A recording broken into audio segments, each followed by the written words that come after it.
ಮಾತಾಡ್ಬೇಕಂದ್ರ ಸಮಾಜ ಎದ್ದು ಕುಂದ್ರೆ ಏನಾಗ್ತೈತೆ ಅನ್ನೋದ ತಿಳ್ಕೊಂಡು ಮಾತಾಡ್ಬೇಕಾಗೈತೆ. ಯಾವುದೇ ವ್ಯಕ್ತಿಗೆ ಕೈಗೆ ಅವ್ನು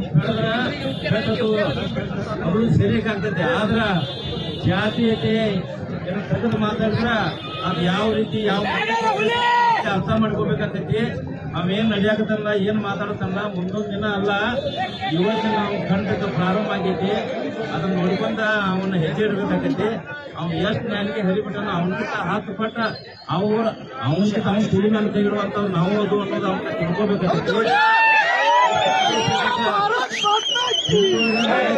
ನಮ್ಮ ನಾಯಕರು ಯಾವ ರೀತಿ ಶಾಂತದಿಂದ ಹೆಚ್ಚಿಡತ್ತಾರ, ಜಾಣ್ಮೆಯಿಂದ ಹೆಚ್ಚಿಡತ್ತಾರ ಅಂತ ತಿಳ್ಕೊಂಡ ಏನಂತ ಯಾಕೋ ಗಪ್ ಕುಂತಾರಂದ್ರ ನಾವು ಕೈಲಾಗ್ದವ್ರು ಅಂತ ತಿಳ್ಕೊಬೇಡ. ಕಚ್ಚ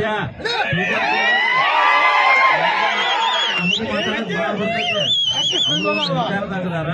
ಯಾವ ಅಧಿಕಾರದಾಗ ರಾಜ್ಯದಾಗ ಮಂತ್ರಿಗಳು ಇರ್ತಾರ, ಶಾಸಕರು ಇರ್ತಾರ. ಹಿಂದೂ ಸಮಾಜದಲ್ಲಿ ಯಾರು ನನ್ನ ಶಾಸಕರು ಮಂತ್ರಿಗಳು ಆಗಬಾರ್ದು ವಿಚಾರತೈತಿ. ಮನೆಗೆಲ್ಲ ಗೊತ್ತೈತಿ.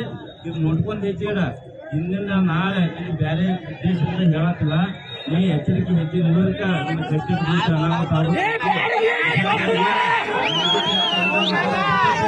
ನಿನ್ಗಿಂತ ಹೆಚ್ಚು ಮಾತಾಡಕ್ಕೆ ಗೋಕಾಕಿಂದ ನೀನು ಶನಿ ಕಾಟ ಪ್ರಾರಂಭ ಆಗೈತೆ. ನೀ ಏನು ಭಾಳ ಇದು ಗೆದ್ದದನ್ನು ಇದನ್ನು ಮಾಡಿದ್ರು ಮೀಸಿದ್ರು ಹಾಕೋಬೇಡ. ನಿನ್ನಂತ ಕೂಲಿಗಳು ಬೇರೆ ಬೇರೆ ಕಡೆ ಇರ್ತಾವ ತಿಳ್ಕೊ. ಅದು ಹೇಳ್ಬೇಕಲ್ಲ ನಿನ್ಗ ನೀ ತಿಳ್ಕೊ. ಅಲ್ಲಿಂದ್ರ ನಿನಗೆ ಅದ್ ನೆಟ್ಟು ನೋಡ್ಕೊ. ನಮ್ಗೆ ಬರುವಂತ ವಿಡಿಯೋಗಳ ನೀ ಏನ್ ಮಾಡಂತಿಲ್ಲ, ಏನ್ ಮೀಸಿತಿಲ್ಲ. ನಮ್ಮ ಸಂಪನ್ನ ಹೋಗ್ತಿರ್ತಾವ. ಹೋಗಬೇಡ ನಾಟಕ ಮಾಡ್ಕೊಳತಿ. ನಾನು ಮಾತಿಗೆ ತಿಳ್ಕೊಳಕ್ ಹೋಗಬೇಡ. ನಮಗೂ ಎಲ್ಲ ನಾವು ತಾಯಿ ಎಲ್ಲ ಕೊಡ್ತು. ನಮಗೂ ಸ್ವಾಭಿಮಾನ ಅನ್ನೋದು ಐತೆ. ಯಾಕೆ ಶಾಂತಿ ರೀತಿ ಹೊಂಟಿದ್ದು ತಿಳ್ಕೊಂಡ್ ನಡಿ. ನಮ್ಮವ್ವ ನೋಡಿ ತಿಳ್ಕೊಂಡ್ ನಡಿ. ಕಾಯ್ತಿ ಹೋಗಿ ಕಾಯ್ತಿ ಹಾಕಿ ಹೋಗಬೇಡ. ಕಾಯ್ತಿ ಇರ ನೀನು ಕಾಯ್ತಿ ಲತ್ತಿ ಬಿಡ ಲತ್ತಿ ಬಿಟ್ಟು ಬರಬಾರ್ದು. ಹುಷಾರಾಗಿರ. ಒಂದು ಗೋಕಾಕ ಇದು ಯಾವುದೇ ಒಂದು ಹಿಂದೂ ಸಮಾಜ ಅಲ್ಲ. ನಾವು ಜಾತ್ಯತೀತ ರಾಜಕಾರಣ ನಮ್ಮ ನಾಯಕರು ಮಾಡ್ಕೊತ ಬಂದಾರ. ಆ ನಿಟ್ಟಿನಲ್ಲಿ ನಾವು ಹೆಚ್ಚಿಡಾತು. ಶಾಂತಿ ಪ್ರಿಯರಾಗಿ ನಾವು ಹೆಚ್ಚಿಡಾತು. ತಿಳ್ಕೊ. ಇದನ್ನ ಕೆಟ್ಟ ಸುಮಾರನ್ನ ಅದ